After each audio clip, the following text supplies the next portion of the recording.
자기 문제를 둘러싸고 확실한 그런 대규모적인 어떤 자각, 연대 행동에 대한 의지 이런 것들을 가질 때가 올 것이라고 저는 생각합니다.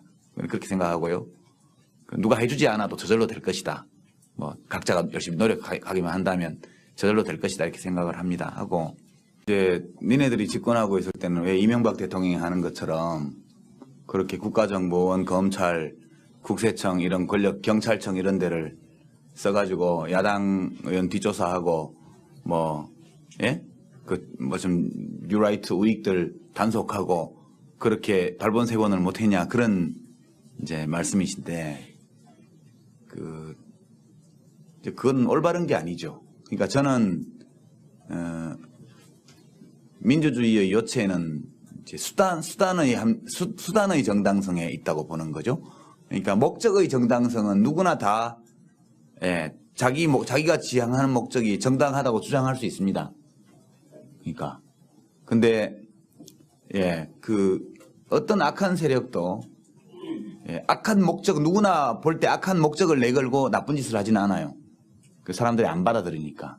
그러니까 누구나 다 지향과 목적은 좋게 들리도록 한다고요. 근데 그 세력이 악의 세력인지 아닌지를 판별하는 기준은 아주 예외적인 경우에 지향성 자체만 봐도 알 수 있는 경우가 있지만 그렇지 않은 경우에 근데 경제 살리기 이런 게 일자리 만들기 이런 게 악한 목적이 아니잖아요. 그죠? 근데 뭐 외국인을 죽이자든가 그죠? 극우파들이 그러는 것처럼 이런 거는 목적 자체가 나쁘니까 알아보기 쉬워요. 근데 그 자기가 내세운 선한 목적을 위해서 나쁜 수단을 동원하는 집단이 악의 세력이에요, 그게. 그러니까 민주주의나 선거 이런 것들은요. 적대 관계를 경쟁 관계로 바꿔놓은 거거든요. 그러니까 전쟁을 게임으로 바꾼 겁니다. 옛날에는 정치 권력을 둘러싼 다툼이 한번 벌어지면 반드시 총칼로 피를 봤죠. 적대 세력에 대해서는 3족과 9족을 멸하고 그렇게 인류 역사에 늘 수만 년 동안 그렇게 해오던 게 이제 불과 200~300년 전부터 제한적인 수단, 헌법과 법률이 규정하고 있는 적법한 수단을 사용해서 경쟁하는 게임으로 바뀐 거거든요.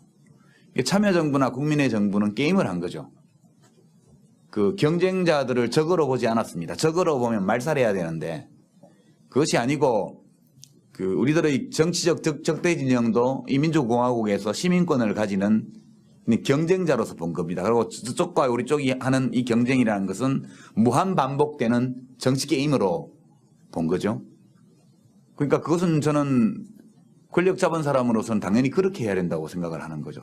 만약 이명박 정부가 이제 계속 집권 기간 내내 이런 식으로 불법적인 수단을 써서 불법적인 수단까지 동원해서 정치적 적대 세력을 박해하거나 발본색원하려 하거나 이렇게 할 때 또 정권 교체가 되면 어떡할 거냐.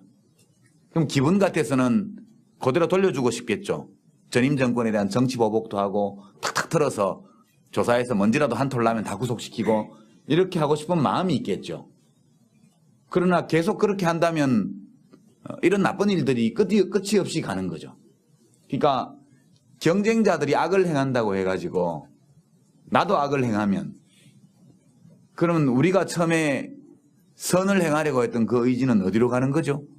그 무한 악순환에 빠지는 것이거든요. 그래서 저는 국민의 정부와 참여정부 때 대통령이 완벽하게 그렇게 했던 것은 아니지만 그래도 헌법과 법률이 규정한 권한 범위 안에서 적법한 수단을 써서 자기의 정치적 이상을 달성하려고 노력했던 거 이런 것들은 대한민국의 현재와 미래를 볼 때 매우 다행스러운 일이었고 좋은 일이었다.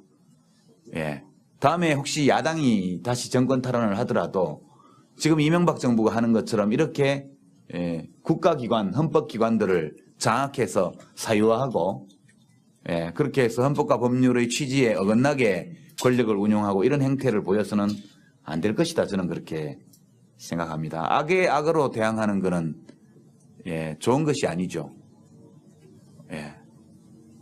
그렇게 생각합니다. 그렇게 말씀하시는 기분은 저도 이해를 하겠는데 그렇게 할 수는 없는 일이다. 그렇게 보죠. 만족하십니까? 답변을? 뻔히 알고 있는 얘기인데 사실은. 근데 왜 질문하셨어요? 제가 사실 더 드리고 싶었던 얘기는 왜 그렇게 많이 놨었냐라는 부분입니다. 네. 절반 정도만 놔도 우리나라 사람들이 느끼기에는 행복하다라고 느꼈을 텐데 너무 많이 놔서 그러진 않았나 싶은 생각입니다. 그때 다 놔버렸기 때문에 지금 이명박 대통령이 다시 장악한 것이 눈에 보이잖아요.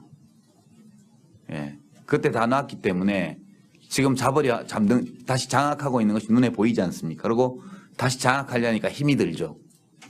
반쯤만 놨더라면 다 쥐는 게 쉬웠을 텐데 다 놔버렸기 때문에 지금 반 잡는 것도 굉장히 힘들죠.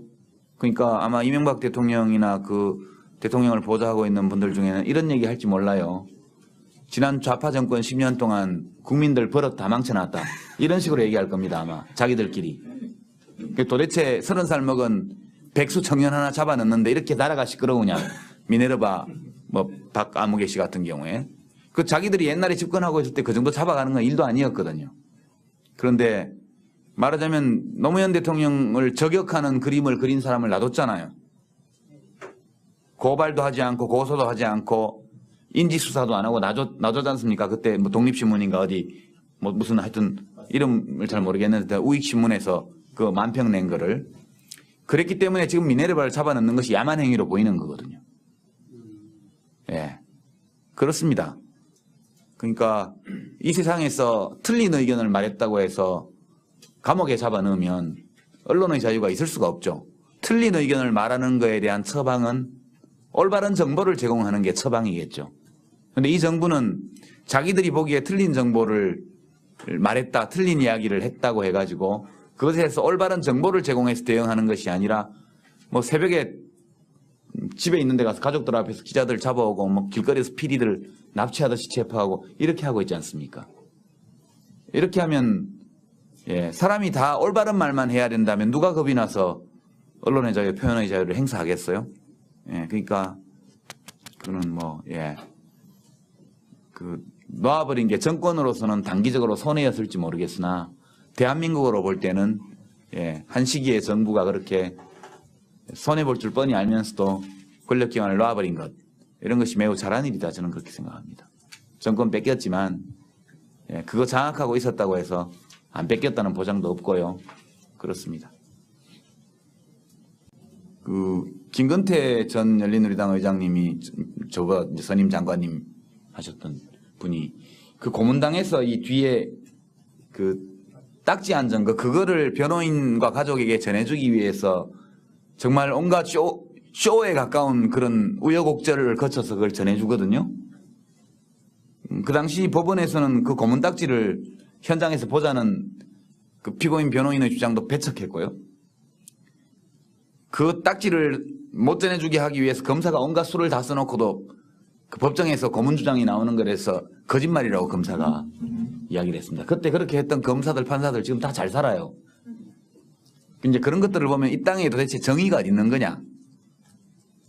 죄 없는 납북됐다 갔다 온 어부들을 전부 간첩으로 조작하고 무슨 뭐 마타하리 어쩌고 했던 뭐 무슨 김수임 사건부터 해가지고 이중 간첩, 이수건 사건 다 조작이었잖아요. 그러니까 그 수많은 사람, 죄 없는 선량한 사람들을 간첩으로 만들어가지고 했던 그 사악한 일을 했던 사람들이 다 퇴직해서 지금 예, 연금 받아서 공무원 연금 받아서 잘 살고 있다고요. 그런 생각을 하면 우라가 치밀죠. 이 땅에 정의라는 것이 있느냐. 그렇지만 그래도 정의가 있는 것이 지금은 그런 일을 못 하잖아요. 그렇게 60일씩 70일씩 비밀 지하실에 불법 구금해놓고 고문해가지고 진술을 받아내고 검찰이 그런 걸 가지고 해서 기소하고 법원이 그걸 받아들여서 증거도 없이 유죄 판결을 내리고 이거를 이제는 못한다고요. 신영철 대법관 사태 같은 것들이 법원이라는 헌법기관을 장악해보려고 정치적으로 사유화해보려고 시도하다가 그 실패한 거 아닙니까? 반점 진행되다가. 지금은 옛날처럼 그렇게 되지를 않아요. 그래서 너무 대한민국의 현실에 대해서 비관할 거 없고요. 그래도 대한민국은 길거리 세워놓고 총 쏴서 죽이지는 않아요.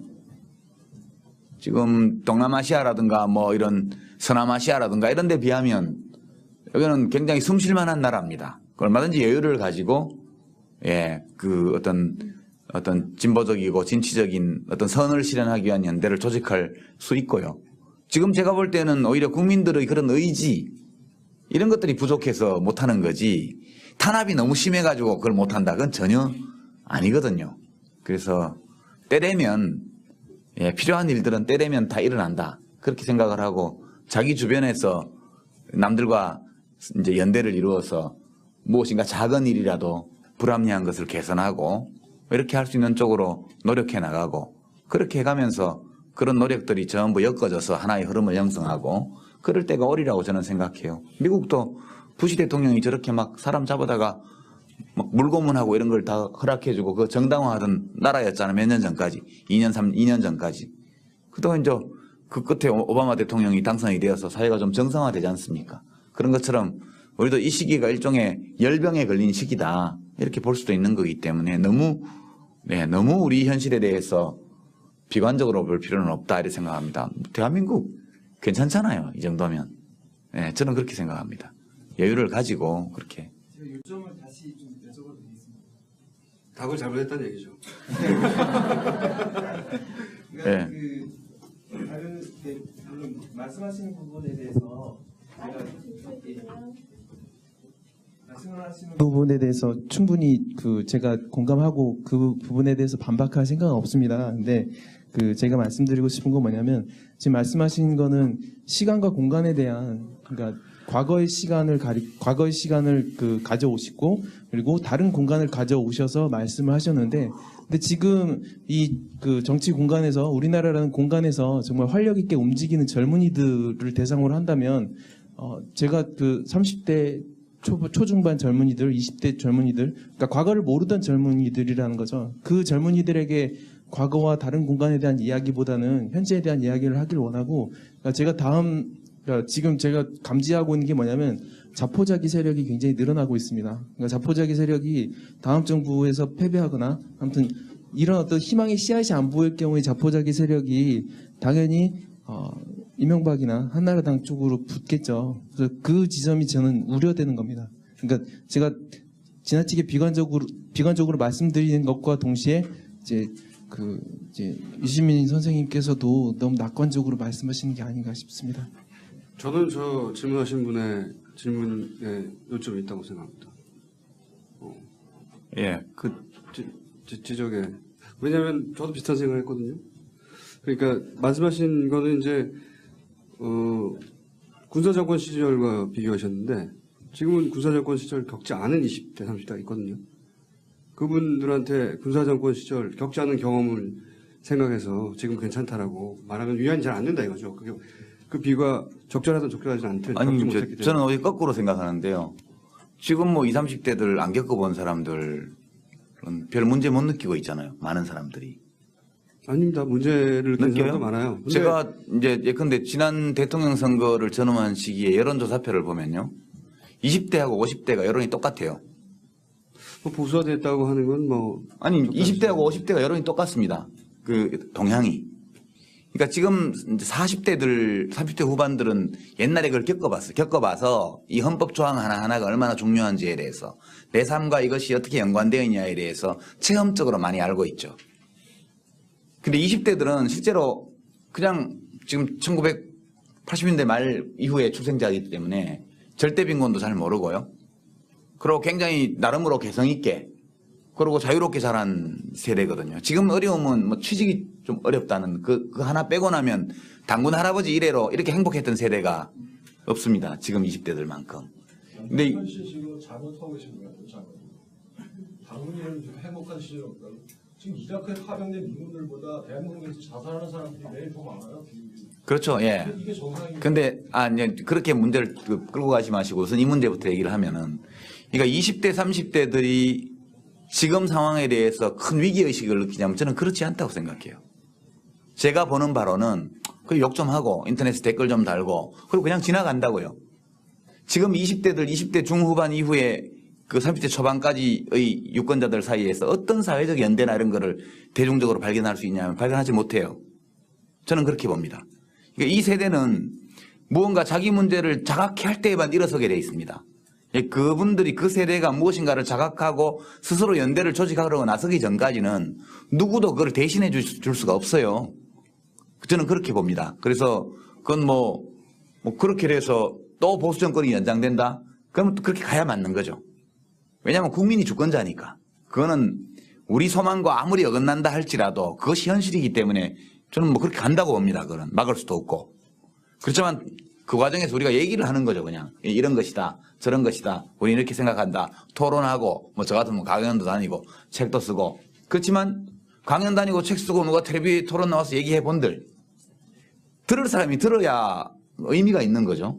누구도 그것까지 책임져 줄 수는 없다. 저는 그렇게 생각해요. 그래서 지금 20, 30대는 자기 문제를 둘러싸고 확실한 그런 대규모적인 어떤 자각, 연대 행동에 대한 의지 이런 것들을 가질 때가 올 것이라고 저는 생각합니다. 그렇게 생각하고요. 누가 해주지 않아도 저절로 될 것이다. 뭐 각자가 열심히 노력하기만 한다면 저절로 될 것이다 이렇게 생각을 합니다. 하고. 근데 사실은 근데 왜 질문하셨어요?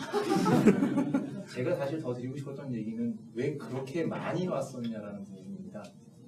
네. 절반 정도만 놔도 우리나라 사람들이 느끼기에는 행복하다라고 느꼈을 텐데 너무 많이 와서 그러진 않았나 싶은 생각입니다.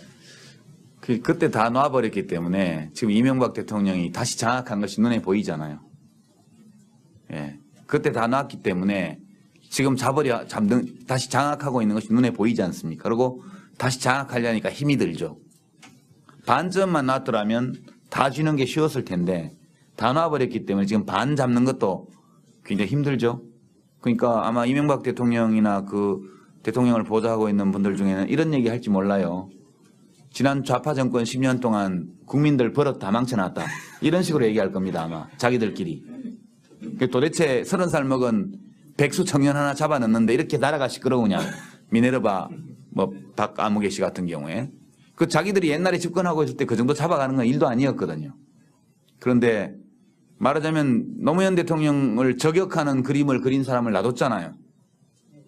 자기 문제를 둘러싸고 확실한 그런 대규모적인 어떤 자각, 연대 행동에 대한 의지 이런 것들을 가질 때가 올 것이라고 저는 생각합니다. 그렇게 생각하고요. 누가 해주지 않아도 저절로 될 것이다. 뭐 각자가 열심히 노력하기만 한다면 저절로 될 것이다 이렇게 생각을 합니다. 하고 이제 니네들이 집권하고 있을 때는 왜 이명박 대통령이 하는 것처럼 그렇게 국가정보원, 검찰, 국세청 이런 권력, 경찰청 이런 데를 써가지고 야당 의원 뒷조사하고 좀 뉴라이트 우익들 단속하고 그렇게 발본색원을 못했냐 그런 이제 말씀이신데 그건 올바른 게 아니죠. 그러니까 저는 민주주의의 요체는 이제 수단의 정당성에 있다고 보는 거죠. 그러니까 목적의 정당성은 누구나 다 자기가 지향하는 목적이 정당하다고 주장할 수 있습니다. 그러니까 근데 어떤 악한 세력도 악한 목적 누구나 볼 때 악한 못한 수단을 사용해서 경쟁하는 게임으로 바뀐 거거든요. 참여정부나 국민의 정부는 게임을 한 거죠. 그 경쟁자들을 적으로 보지 않았습니다. 적으로 보면 말살해야 되는데 그것이 아니고 우리들의 정치적 적대 진영도 이 민주공화국에서 시민권을 가지는 경쟁자로서 본 겁니다. 그리고 저쪽과 우리 쪽이 하는 이 경쟁이라는 것은 무한 반복되는 정치 게임으로 본 거죠. 그러니까 그것은 저는 권력 잡은 사람으로서는 당연히 그렇게 해야 된다고 생각을 하는 거죠. 만약 이명박 정부가 이제 계속 집권 기간 내내 이런 식으로 불법적인 수단을 써서 불법적인 수단까지 동원해서 정치적 적대 세력을 박해하거나 발본색원하려 하거나 이렇게 할 때 또 정권 교체가 되면 어떡할 거냐. 그럼 기분 같아서는 그대로 돌려주고 싶겠죠. 전임 정권에 대한 정치 보복도 하고 탁탁 털어서 조사해서 먼지라도 한 톨 나면 다 구속시키고 이렇게 하고 싶은 마음이 있겠죠. 그러나 계속 그렇게 한다면 이런 나쁜 일들이 끝이 없이 가는 거죠. 그러니까 경쟁자들이 악을 행한다고 해가지고 나도 악을 행하면 그러면 우리가 목적을 내걸고 나쁜 짓을 하지는 않아요. 그 사람들이 안 받아들이니까. 누구나 다 지향과 목적은 좋게 들리도록 한다고요. 그런데 그 세력이 악의 세력인지 아닌지를 판별하는 기준은 아주 예외적인 경우에 지향성 자체만 봐도 알 수 있는 경우가 있지만 그렇지 않은 경우에 근데 경제 살리기 이런 게 일자리 만들기 이런 게 악한 목적이 아니잖아요. 그죠? 예컨대 뭐 외국인을 뭐 죽이자든가, 그죠? 예, 뭐 극우파들이 그러는 것처럼 이런 거는 목적 자체가 나쁘니까 알아보기 쉬워요. 근데 그 자기가 내세운 선한 목적을 위해서 나쁜 수단을 동원하는 집단이 악의 세력이에요, 그게. 그러니까 민주주의나 선거 이런 것들은요, 적대 관계를 경쟁 관계로 바꿔놓은 거거든요. 그러니까 전쟁을 게임으로 바꾼 겁니다. 옛날에는 정치 권력을 둘러싼 다툼이 한번 벌어지면 반드시 총칼로 피를 봤죠. 적대 세력에 대해서는 3족과 9족을 멸하고 그렇게 인류 역사에 늘 수만 년 동안 그렇게 해오던 게 이제 불과 200~300년 전부터 제한적인 수단, 헌법과 법률이 규정하고 있는 적과 첨의 선을 행하려고 했던 그 의지는 어디로 가는 거죠? 그 무한 악순환에 빠지는 것이거든요. 그래서 저는 국민의 정부와 참여정부 때 대통령이 완벽하게 그렇게 했던 것은 아니지만 그래도 헌법과 법률이 규정한 권한 범위 안에서 적법한 수단을 써서 자기의 정치적 이상을 달성하려고 노력했던 거 이런 것들은 대한민국의 현재와 미래를 볼 때 매우 다행스러운 일이었고 좋은 일이었다. 예. 다음에 혹시 야당이 다시 정권 탈환을 하더라도 지금 이명박 정부가 하는 것처럼 이렇게 국가기관, 헌법기관들을 장악해서 사유화하고 그렇게 해서 헌법과 법률의 취지에 어긋나게 권력을 운용하고 이런 행태를 보여서는 안 될 것이다. 저는 그렇게 생각합니다. 악의 악으로 대항하는 것은 좋은 것이 아니죠.